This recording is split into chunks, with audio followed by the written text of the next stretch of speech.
Hello friends, geography की इस online classroom series में एक बार पुनः आप सभी का स्वागत। साथियों, हम राजस्थान ज्योग्राफी के दो टॉपिक अब तक पढ़ चुके हैं और तीसरा टॉपिक अभी हमारे चल रहा है, जिसके अंतर्गत हमने अभी तक आंतरिक प्रवाह की नदियाँ पढ़ ली है। आज हम अरब सागरीय अपवाह तंत्र की नदियाँ पढ़ने वाले हैं और इन नदियों में जो सबसे महत्वपूर्ण नदी रहती है वो रहती है लूणी नदी, जो पश्चिमी राजस्थान में स्थित है। आज हम लूणी नदी और उसकी सहायक नदियों की विस्तार से चर्चा करने वाले हैं। जो मित्र नए आए हैं, जिन्होंने पुरानी जो नदियां हैं जो पिछली क्लासों में पढ़ी हमने, जिन्होंने नहीं पढ़ रखी है, तो डिस्क्रिप्शन बॉक्स में जाकर हमने जो लिंक दिए हैं उन लिंक पर आप पुरानी नदियों के जो टॉपिक हैं वो आप पढ़ सकते हैं।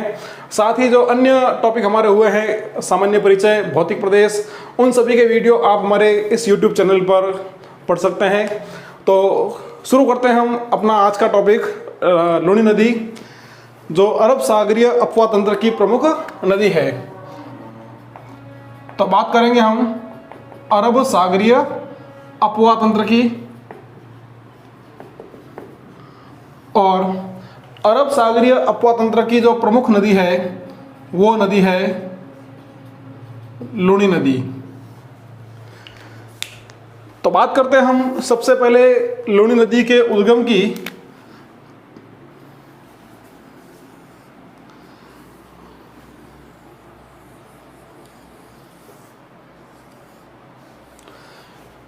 तो अजमेर जिले में स्थित है नाग पहाड़ी। ध्यान रखना साथियों, नाम हो जाएगा नाग पहाड़ी, और नाग पहाड़ी से ही इस नदी का उद्गम होता है। अब जिस समय नाग पहाड़ी से यह नदी निकलती है, तो नाग पहाड़ी से निकलते समय इस नदी का नाम यहाँ होता है सागरमती या सरगावती। सागरमती या सरगावती। तो लूणी नदी का जो उद्गम होता है, यह उद्गम सागरमती या सरगावती के नाम से नाग पहाड़ी से होता है। अब यहां से आगे चलने पर यहां स्थान रहता है पुष्कर, और पुष्कर से एक और नदी आती है। स्थान हो गया पुष्कर भी अजमेर में, और पुष्कर से एक और नदी आती है जिसका नाम है सरस्वती। तो सागरमती आ रही है नाग पहाड़ से, पुष्कर से आ रही है सरस्वती, और इन दोनों नदियों का जो संगम होता है वो होता है गोविंदगढ़ में।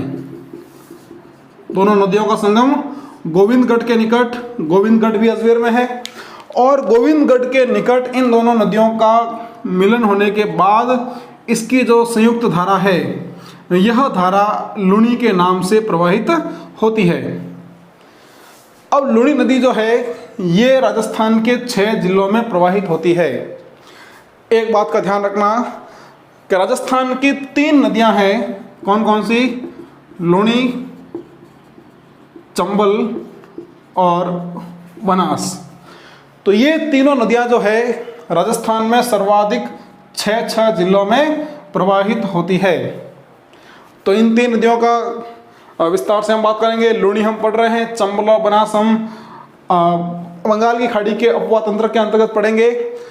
तो यहाँ तक हमने बात की कि नाग पहाड़ से सागरमती या सरगावती के नाम से इसका उद्गम होता है, और पुष्कर से आने वाली सरस्वती नदी जो इसमें मिलती है गोविंदगढ़ अजमेर में, और गोविंदगढ़ अजमेर में मिलने के बाद इन दोनों की जो संयुक्त धारा है, यह संयुक्त धारा लूणी के नाम से राजस्थान के 6 जिलों में प्रवाहित होती है, और 6 जिलों में बहने के बाद यह चली जाती है गुजरात में।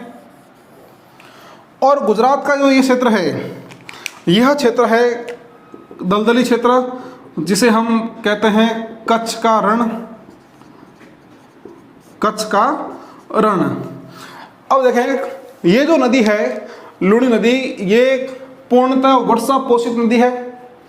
यानी जब अरावली की पहाड़ियों में या नाग पहाड़ी क्षेत्र में वर्षा होगी तब यह नदी प्रवाहित होगी।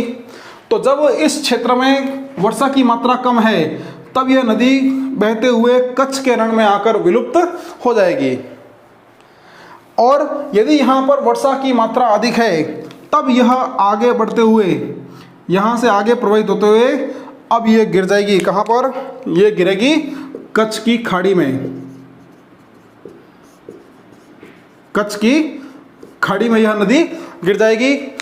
तो नाग पहाड़ से लेकर इसका जो उद्गम है वहाँ से यह अंतिम रूप से कच्छ की खाड़ी में गिरती है। और इस नदी की जो कुल लंबाई की हम बात करते हैं तो कुल लंबाई इसकी रहती है 495 किलोमीटर, और 495 में से लगभग 330 किलोमीटर जो इसका बहाव क्षेत्र है वह रहता है राजस्थान में। तो ध्यान रखना, कुल लंबाई इसकी 495 किलोमीटर और राजस्थान में इसका प्रवाह होता है 330 किलोमीटर। अब लूनी नदी जो है, इस लूनी नदी को हम कई नामों से जानते हैं, इसके खूब सारे उपनाम हैं। तो देखते हैं इसको कौन कौन से नामों से जाना जाता है। तो लूनी नदी को कहा जाता है लवणवती, इसको कहा जाता है आधी मीठी आधी खारी नदी, आधी मीठी आधी खारी नदी क्यों कहते हैं यह हम आगे चर्चा करेंगे अभी। उसके बाद इसको कहते हैं मरु गंगा, इसको कहते हैं मारवाड़ की गंगा, मारवाड़ की गंगा। और जो महान कवि थे कालिदास, तो कालिदास ने इस नदी को अंतः सलीला कहा था, अंतः सलीला। तो ये लूनी नदी के खूब सारे उपनाम हो गए। अब हमने यहाँ पर बात की थी कि लूनी नदी को आधी मीठी आधी खारी नदी कहा जाता है। तो आधी मीठी आधी खारी नदी क्यों कहते हैं, तो देखें, जब नाग पहाड़ से इसका उद्गम होता है तब इसमें वर्षा जल यानी ताजे जल की उपलब्धता होती है। तो उद्गम होने से लेकर जब तक यह नदी बाड़मेर के बालोतरा तक पहुंचती है, यह स्थान हो गया बालोतरा, तो जब तक ये बाड़मेर के बालोतरा तक पहुंचती है तब तक इसका पानी मीठा रहता है। और अब बालोतरा के आगे इसका पानी खारा हो जाता है। उसके दो कारण हैं। एक, बालोतरा के निकट इस नदी के किनारे एक प्रसिद्ध झील है जिसका नाम है पचपदरा, और यह पचपदरा खारे पानी की झील है। तो इस पचपदरा झील की निकटता के कारण इस झील के जो लवण हैं वो लवण नदी में लगातार घुल जाते हैं। दूसरा कारण, यहाँ से आगे यह मरुस्थलीय क्षेत्र में प्रवाहित होती है, तो मरुस्थलीय मिट्टी के जो लवण हैं वो लवण भी इस नदी में घुल जाते हैं।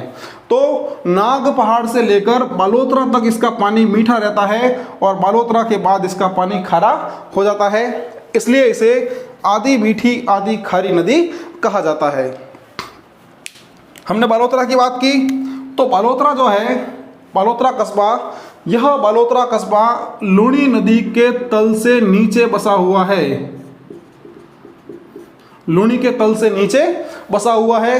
जैसे हमने गग्गड़ नदी में पढ़ा था तो वहां पर हनुमानगढ़ जंक्शन जो था वो गग्गड़ नदी के तल से नीचे था, उसी तरह जो बालोतरा कस्बा है यह लूनी नदी के तल से नीचे बसा हुआ है। और ये सवाल जो है आरपीएससी में भी पूछा गया था एक बार कि नाग पहाड़ क्षेत्र में भारी वर्षा होने से सबसे पहले बाढ़ कहाँ आएगी। तो नाग पहाड़ क्षेत्र में यदि भारी वर्षा होती है इसका मतलब लूनी नदी में पानी आएगा, और लूनी में बाढ़ आई है इसका मतलब सबसे पहले बालोतरा कस्बे में बाढ़ आएगी, क्योंकि बालोतरा कस्बा जो है यह लूनी नदी के तल से नीचे बसा हुआ है। कोई दिक्कत नहीं यहाँ तक। बात करते हैं हम जोधपुर ज़िले की, और जोधपुर ज़िले का एक प्रसिद्ध कस्बा है बिलाड़ा, मेरी जन्म स्थली है। और इस बिलाड़ा के निकट एक गांव है, गांव का नाम है पिचियाक। उस पिचियाक गांव में लूनी नदी पर प्रसिद्ध बांध बना हुआ है, जसवंत सागर बांध। मारवाड़ के शासक जसवंत सिंह ने इस बांध का निर्माण करवाया था। और जसवंत सागर बांध जो है यह उस पिचियाक गांव के निकट स्थित होने के कारण इसको पिचियाक बांध भी कहा जाता है,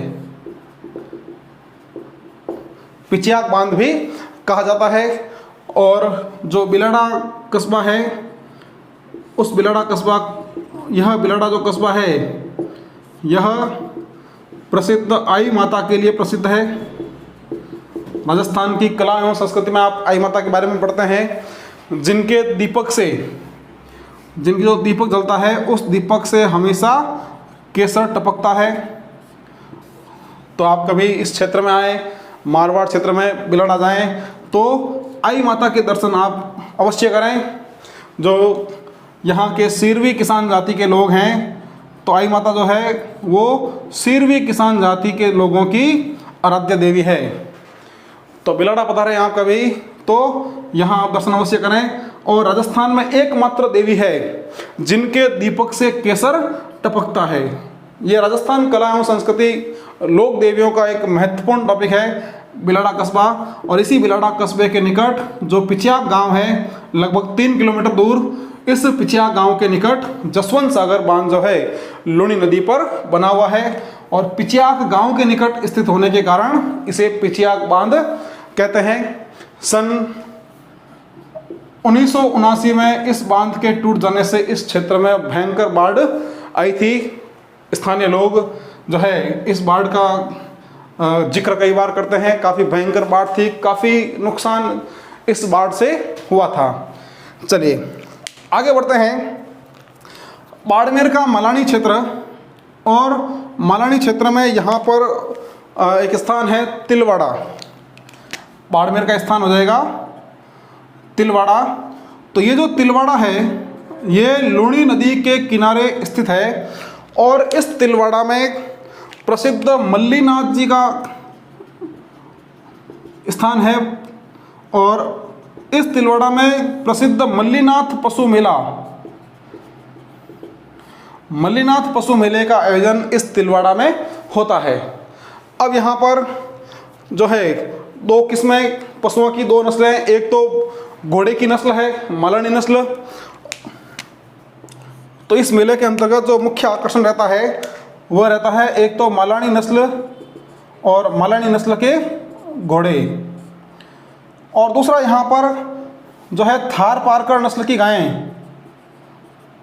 थार पारकर नस्ल की गायें ये इस मेले का प्रमुख आकर्षण रहता है।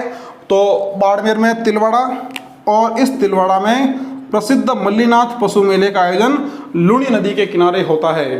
तो सवाल आपसे पूछ ले कि मल्लीनाथ पशु मेले का आयोजन कौन सी नदी के किनारे है, तो लूणी नदी, या लूणी नदी के किनारे कौन से प्रसिद्ध पशु मेले का आयोजन होता है, तो वो हो जाएगा मल्लीनाथ पशु मेला। आगे बढ़ते हैं हम।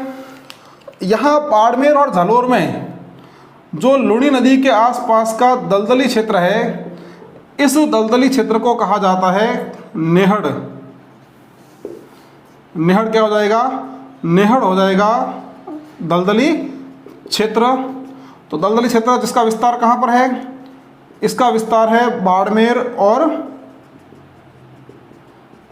जालोर में। तो बाड़मेर और जालोर में लूणी नदी के आसपास का दलदली क्षेत्र नेहड़ के नाम से जाना जाता है। और जिन विद्यार्थियों ने हमारा पिछली क्लास पढ़ी थी भौतिक प्रदेश, जहां हमने लूणी बेसिन की बात की थी, वहां हमने इसकी चर्चा एक बार की थी। और ये जो नेहड़ क्षेत्र है, ये नेहड़ क्षेत्र गुजरात के इस कच्छ के रण का ही विस्तार है। यहाँ जो कच्छ का रण है गुजरात में, तो ये जो नेहड़ भूमि है, ये नेहड़ भूमि इसी कच्छ के रण का विस्तार है। तो अब यदि आपसे सवाल ये पूछे कि कच्छ के रण को राजस्थान में किस नाम से जानते हैं, तो कच्छ के रण को हम राजस्थान में नेहड़ के नाम से जानते हैं। सवाल ये आ जाए कि कच्छ के रण का विस्तार राजस्थान में कौन कौन से जिलों में है, तो विस्तार हो जाएगा बाड़मेर और जालोर में। सवाल यदि आ जाए कि राजस्थान में नेहड़ भूमि का विस्तार किन जिलों में है, तो नेहड़ भूमि का जो विस्तार है ये हो जाएगा बाड़मेर और जालोर में। सवाल किसी भी तरह से घुमा फिरा के आपसे पूछ ले, लेकिन आपको उसका आंसर बिल्कुल पता होना चाहिए। तो ये जो हमने बात की है, ये बात की है लूणी नदी की। उसके बाद लूणी की खूब सारी सहायक नदियां हैं जिसकी हम चर्चा करेंगे आगे। तो इसकी कौन कौन सी सहायक नदियां हैं एक बार हम देख लेते हैं। तो लूणी की जो प्रमुख सहायक नदियां हैं उसके अंतर्गत जोजरी, लीलड़ी, मीठड़ी, जवई, बांडी, सागी, खारी और गुहिया। तो ये जो सारी नदियां हैं, ये सारी नदियां और सूकड़ी, ये सभी लूणी की प्रमुख सहायक नदियां हैं, जिसका हम अभी विस्तार से चर्चा करने वाले हैं। आप चाहें तो एक बार इसका स्क्रीनशॉट ले सकते हैं।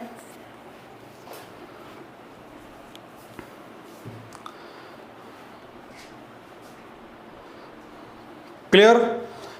चलिए अब हम बात करेंगे आगे लूणी की प्रमुख सहायक नदियों की। उम्मीद करता हूं आपको यहां तक की बातें समझ में आ रही होंगी। आप अपने नोट्स में जैसा ये मैप दर्शाया गया है, आप इस मैप को भी दर्शाएं, मैप को आप बनाते रहें। एक हम बात कर लेते हैं कि जो लूणी नदी है, उस लूणी नदी का प्रवाह कौन कौन से जिलों में है। तो मैंने कहा था लूणी का जो प्रवाह है वो 6 जिलों में है। तो 6 जिले कौन कौन से हैं? पहला जिला रहता है अजमेर, अजमेर के बाद नागौर, उसके बाद जोधपुर, पाली,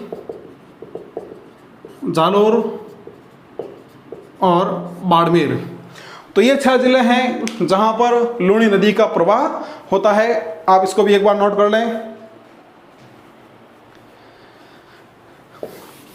अब हम बात करेंगे लूणी नदी की प्रमुख सहायक नदियों की। चलिए साथियों, बात कर लेते हैं हम लूणी की प्रमुख सहायक नदियां। लूणी की सहायक नदियां, तो अभी हमने पढ़ा था कि जो अजमेर का नाग पहाड़ क्षेत्र है, इस नाग पहाड़ क्षेत्र से लूणी नदी का उद्गम किस नाम से हो रहा था? यह हो रहा था सागरमती या सरगावती के नाम से।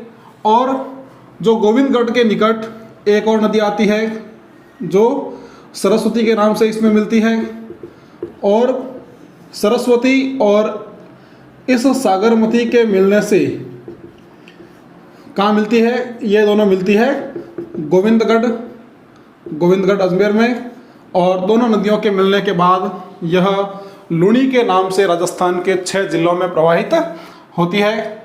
तो ये कुछ इस तरह से लूणी नदी का प्रवाह। और अंत में ये लूणी नदी जो है ये चली जाती है गुजरात के कच्छ के रण में, और कच्छ के रण के बाद इसका जो अंतिम बिंदु रहता है वह रहता है कच्छ की खाड़ी। तो नाग पहाड़ से निकलने के बाद ये हो गया नाग पहाड़ अजमेर में, और यहाँ हो गया पुष्कर। तो पुष्कर से आ रही है सरस्वती और नाग पहाड़ से आ रही है सागरमती या सरगावती। तो ये लूणी नदी का प्रवाह क्षेत्र। अब अगर हम बात करें इसकी सहायक नदियों की,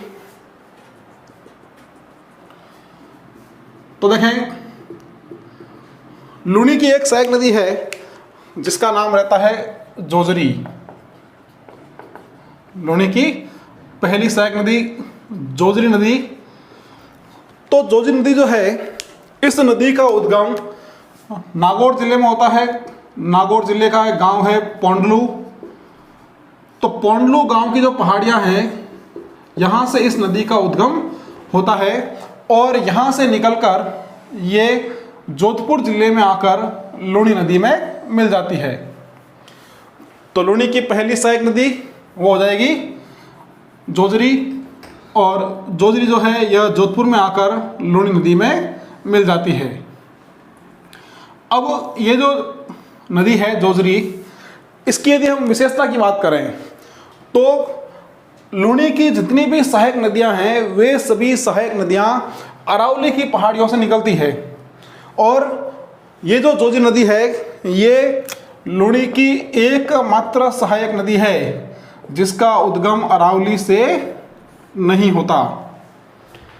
ध्यान रखना इस बात को, एकमात्र सहायक नदी लूणी की जिसका उद्गम अरावली की पहाड़ियों से नहीं होता है।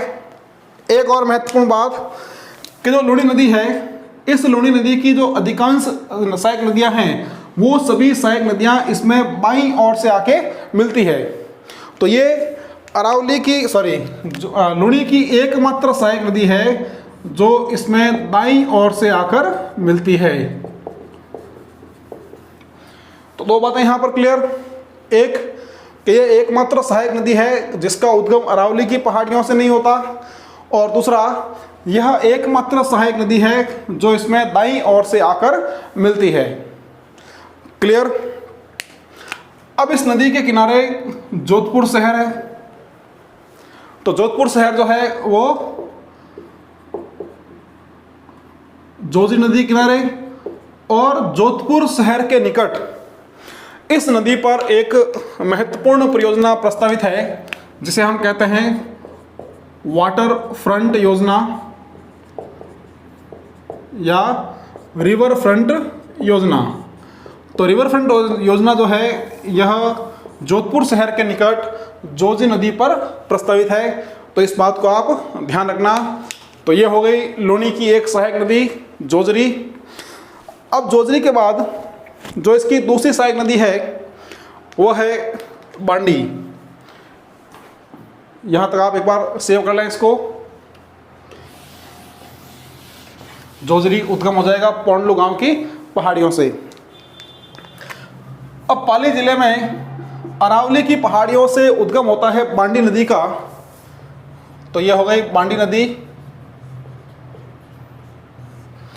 तो बांडी नदी का उद्गम पाली जिले में अरावली की पहाड़ियों से हो रहा है और यहां से निकलकर यह नदी आगे की ओर बढ़ती है और पाली जिले का ही एक गांव है, गांव का नाम है लाखर। तो उस लाखर गांव के निकट, गांव का नाम लाखर गांव पाली, तो यहां पर यह नदी किस में मिल जाएगी? लूणी नदी में मिल जाएगी। अब इस बांडी नदी में ये हो गई बांडी नदी। बांडी नदी में एक और नदी आके मिलती है जो रहती है गुहिया।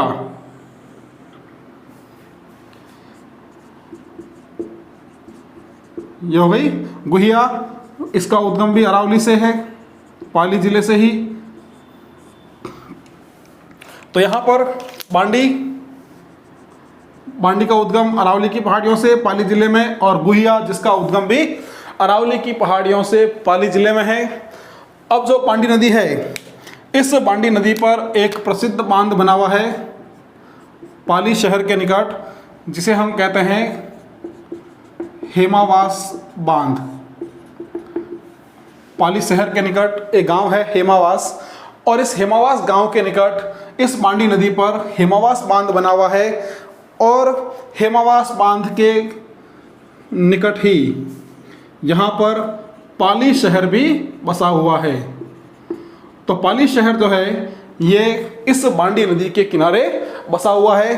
अब पाली शहर के जो अधिकांश उद्योग हैं वह उद्योग इस नदी के किनारे स्थित है, और उन उद्योगों का जो कचरा है वह कचरा लगातार इस नदी के अंदर प्रवाहित होता है। उसके कारण यह नदी काफ़ी प्रदूषित हो गई है।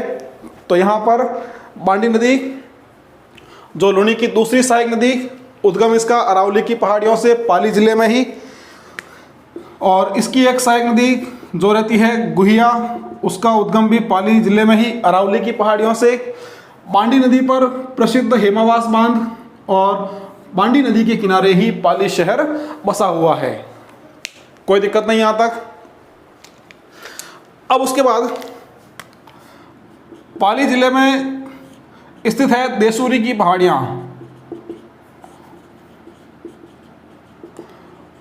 देसूरी की पहाड़ियाँ ये भी अरावली का ही भाग है। यहाँ से एक और महत्वपूर्ण नदी निकलती है, और ये नदी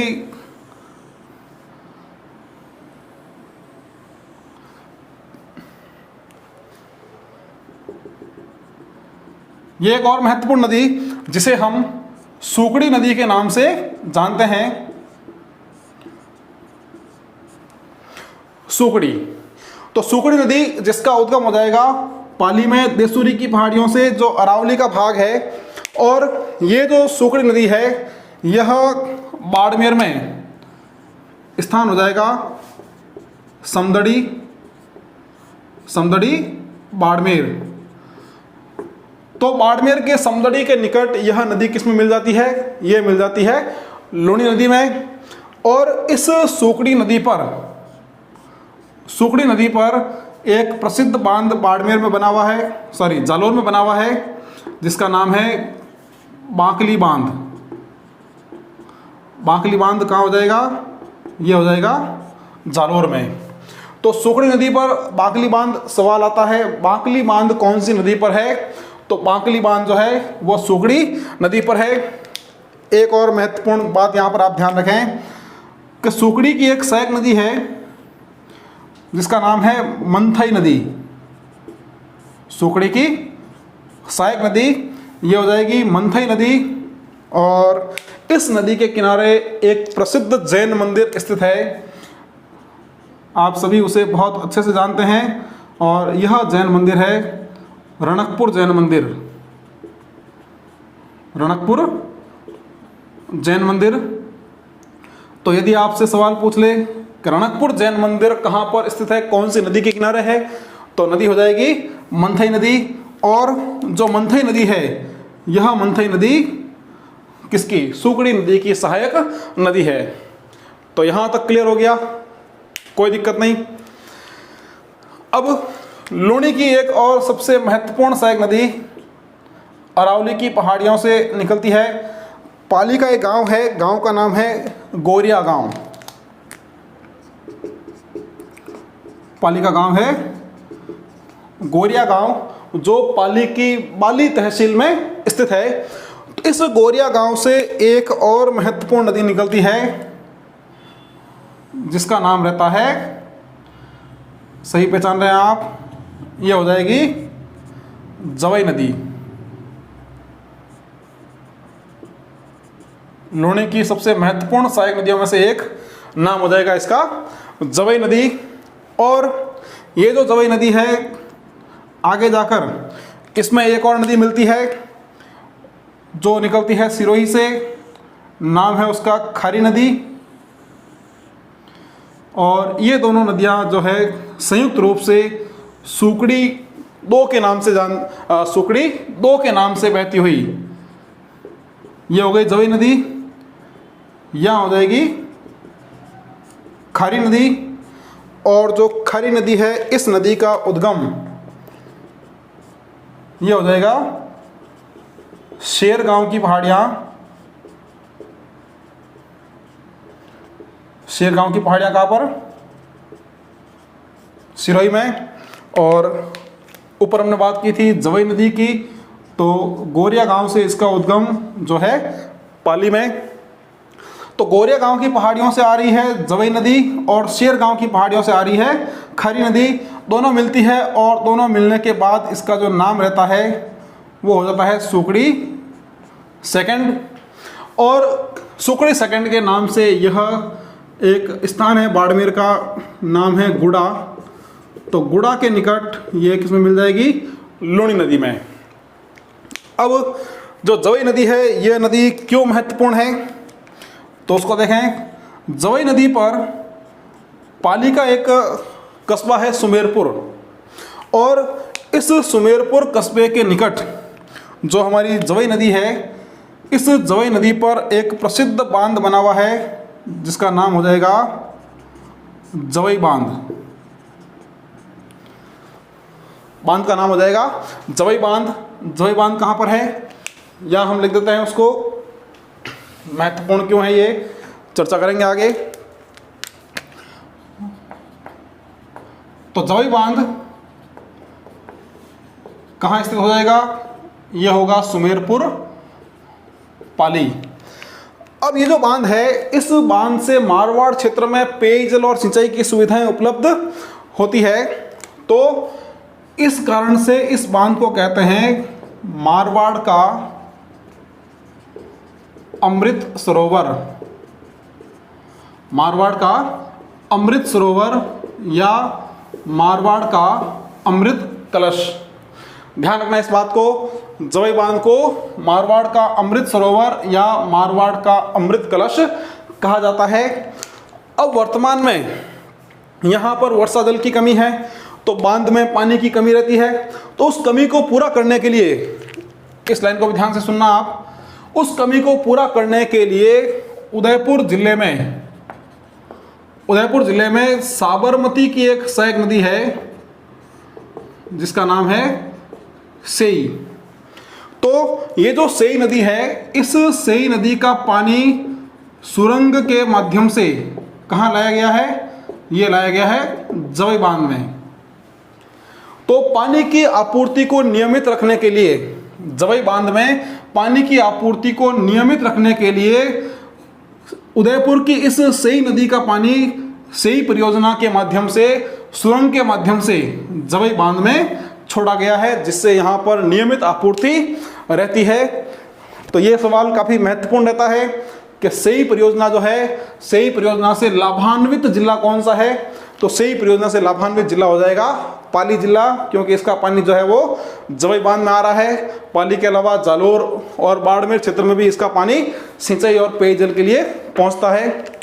तो इस बात को आप विशेष ध्यान रखेंगे कि जवई बांध जो है इसे मारवाड़ का अमृत सरोवर कहते हैं, और वर्तमान में इस जवई बांध में सेई परियोजना का पानी सुरंग के माध्यम से छोड़ा जा रहा है नियमित आपूर्ति के लिए।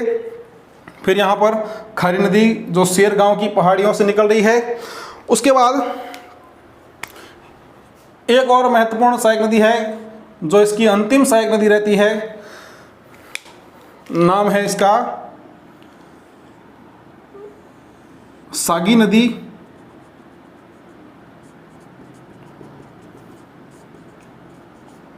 सागी नदी, तो सागी नदी जो है इसका उद्गम होता है जसवंतपुरा से, जसवंतपुरा की पहाड़ियाँ। तो जसवंतपुरा की पहाड़ियाँ रहती है जालोर में। तो जसवंतपुरा की पहाड़ियाँ जालोर से इस नदी का उद्गम होता है, और ये नदी भी बाड़मेर में आकर लूणी नदी में मिल जाती है।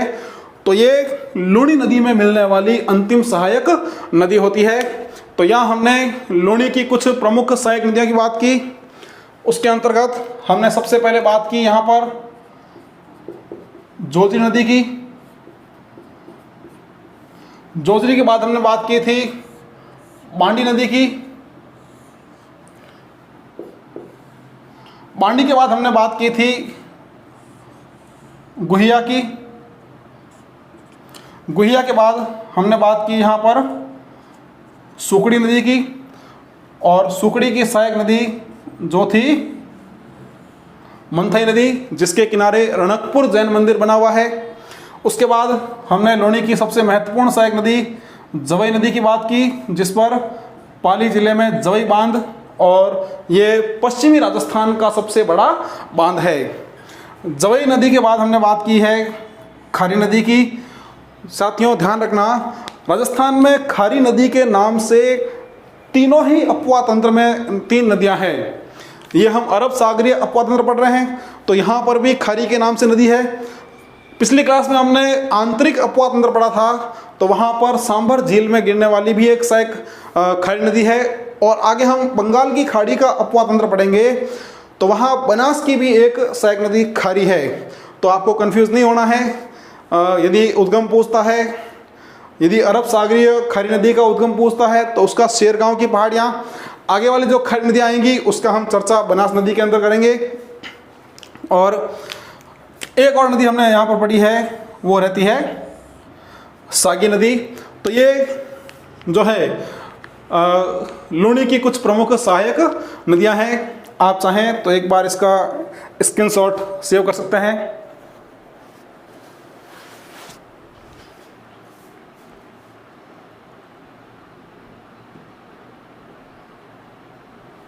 चलिए, तो यहाँ तक क्या क्लियर हो गया? इसको आप अपनी कॉपी में अवश्य बनाएं, और जो मैंने पॉइंट यहाँ बताए हैं, बांध कौन सा है, किस नदी पर है, उन नदियों का उद्गम कहाँ से है, तो आप इनको अच्छे से अपनी कॉपी में नोट करते रहें। यहाँ तक हमारी लुणी और उसकी सहायक नदियों का क्रम पूरा हो गया। अब अगली जो क्लास रहेगी उसमें हम अरब सागरीय अपवा की कुछ और नदियों की बात करेंगे। जो मित्र नए जुड़े हैं वो चैनल को सब्सक्राइब ज़रूर करें, इन वीडियो को अधिक से अधिक शेयर करते रहें, और आपके यदि कोई महत्वपूर्ण सुझाव है तो वो हमें कमेंट बॉक्स में ज़रूर लिखें। आने वाली क्लास के साथ बहुत जल्द हम फिर से मिलने वाले हैं। तब तक के लिए बहुत बहुत धन्यवाद। Thank you.